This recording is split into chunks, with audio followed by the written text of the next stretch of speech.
Cette méditation quotidienne vous est présentée par le Centre Le Pèlerin, spécialisé en accompagnement psycho-spirituel.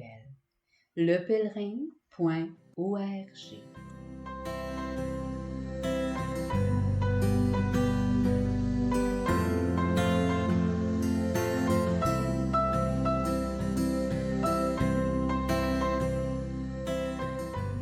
Évangile du mercredi 22 février. Mercredi des cendres. En ce temps-là, Jésus disait à ses disciples: « Ce que vous faites pour devenir des justes, évitez de l'accomplir devant les hommes pour vous faire remarquer. Sinon, il n'y a pas de récompense pour vous auprès de votre Père qui est aux cieux. Ainsi, quand tu fais l'aumône, ne fais pas sonner la trompette devant toi, comme les hypocrites qui se donnent en spectacle dans les synagogues et dans les rues, pour obtenir la gloire qui vient des hommes. Amen, je vous le déclare, ceux-là ont reçu leur récompense. Mais toi, quand tu fais l'aumône, que ta main gauche ignore ce que fait ta main droite, afin que ton aumône reste dans le secret. Ton Père qui voit dans le secret te le rendra. Et quand vous priez, ne soyez pas comme les hypocrites. Ils aiment à se tenir debout dans les synagogues et au carrefour pour bien se montrer aux hommes quand ils prient. Amen, je vous le déclare, ceux-là ont reçu leur récompense. Mais toi, quand tu pries, retire-toi dans ta pièce la plus retirée, ferme la porte et prie ton Père qui est présent dans le secret. Ton Père qui voit dans le secret te le rendra. Et quand vous jeûnez, ne prenez pas un air abattu, comme les hypocrites. Ils prennent une mine défaite pour bien montrer aux hommes qu'ils jeûnent. Amen, je vous le déclare, ceux-là ont reçu leur récompense. Mais toi, quand tu jeûnes, parfume-toi la tête et lave-toi le visage. Ainsi, ton jeûne ne sera pas connu des hommes, mais seulement de ton Père qui est présent au plus secret. Ton Père qui voit au plus secret te le rendra.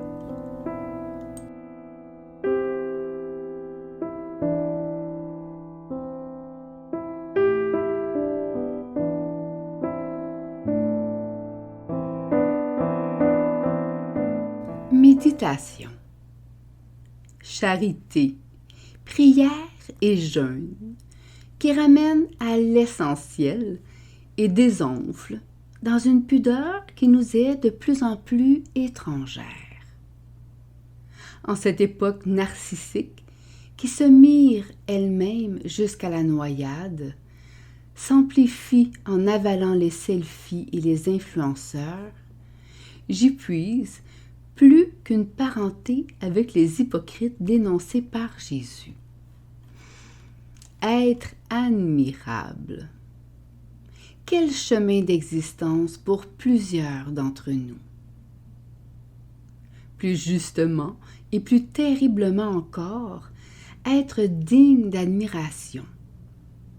Sortir de soi et devenir objet pour s'approprier une dignité, une verticalité, même vacillante, même propriété du regard des autres.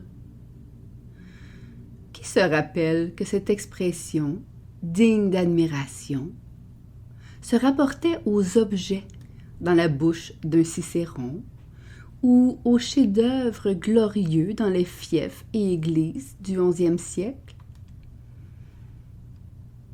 Face à la montagne, aux cimes aussi enneigées que fantasmées, qui s'est érigée au beau milieu de notre plein intérieur, combien sommes-nous à être partis à son ascension, la conquête au cœur, du solide et l'altitude, tout le contraire des cendres. Que d'efforts déployés hors de soi, les dents serrées, s'agrippant à l'extériorité. Que d'années accrochées à la paroi extérieure à soi, cherchant son oxygène, alourdi de hauts faits et de suffisance, de bouées de sauvetage alors que l'eau manquait. Tôt ou tard, le vertige de notre propre spectacle saisit. Une tristesse pour ce don du corps et de l'âme jusqu'à l'épuisement. De l'amertume pour le zèle et la discipline exigée d'une prière sans joie. De la honte pour toutes ces privations jusqu'à avoir faim d'un autre en soi. À l'assaut de l'idéal, nous nous découvrons dans le regard de l'autre, mirage et hypocrisie. Qui se rappelle qu'une hypocrisie était un rôle sur une scène antique dont les Athéniens raffolaient? Imitation, dissimulation, insincérité, autant de tectoniques qui déplacent l'être dans le fer et l'y fige, l'y déguise. Le monde entier est une scène, nous rappelle Shakespeare. Le rideau tombé, le spectacle terminé, les projecteurs s'éteignent, la descente opère. Descendre une montagne de nuit n'est certainement pas une mince affaire. Une première lueur jaillit au détour. Pour certains d'entre nous, ce sera celle du creuset d'une charité de feu. Donner sa vie en pleine lumière et sans retour, récoltant dans le secret l'agapé d'une mère d'un enfant criminalisé ou d'un religieux au sein d'une communauté abusée. Inimitable, à toute allure dans la descente en soi, certains vivront la prière comme une poussée dans le vide, délivrés par un Dieu réfractaire à toute pratique réglée et méritante. Un Dieu dont l'impuissance et les braises nous font étonnamment force et incapacité de dissimuler un cœur insentier. Au bas de la pente dévalée, où les débris d'idéaux s'amoncellent, d'autres trébucheront sur leur pauvreté et leur faim.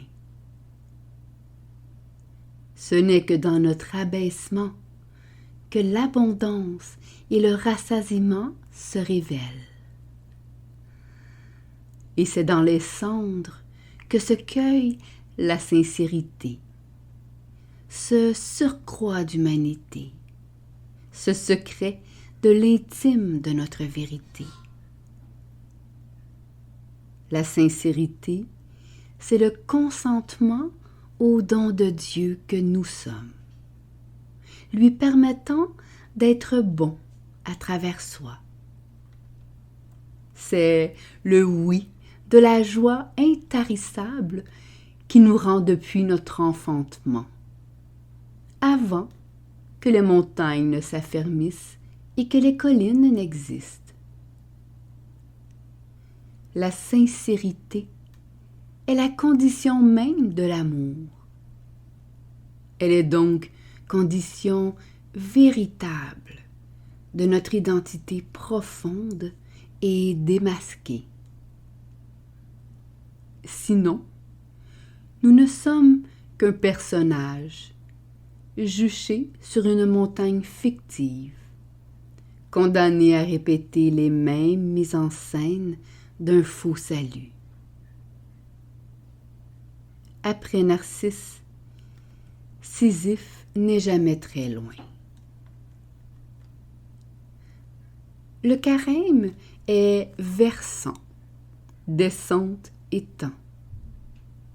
Il est espace pour savourer la cendre au front, la joie de celui et de celle qui savent déjà que l'amour sauve.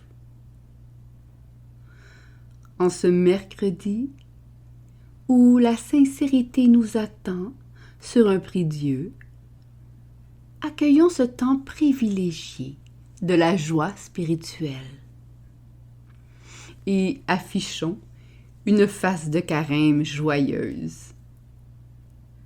Une face comme le visage sale de l'enfant qu'on débarbouille de la poussière encore collée. La face comme le visage digne de l'enfant admirablement aimé. La sainte face. Méditation écrite par Barbara Martel.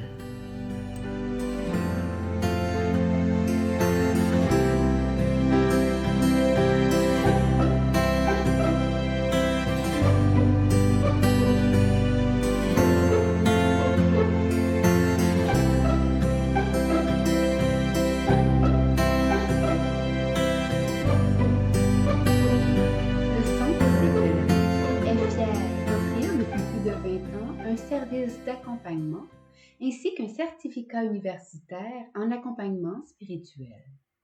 Tous nos services sont offerts en ligne. Nous sommes situés à Montréal, au pied de l'Oratoire Saint-Joseph. Le pèlerin, le savoir intérieur qui transforme la vie. Lepèlerin.org. Page Facebook, Centre Le Pèlerin.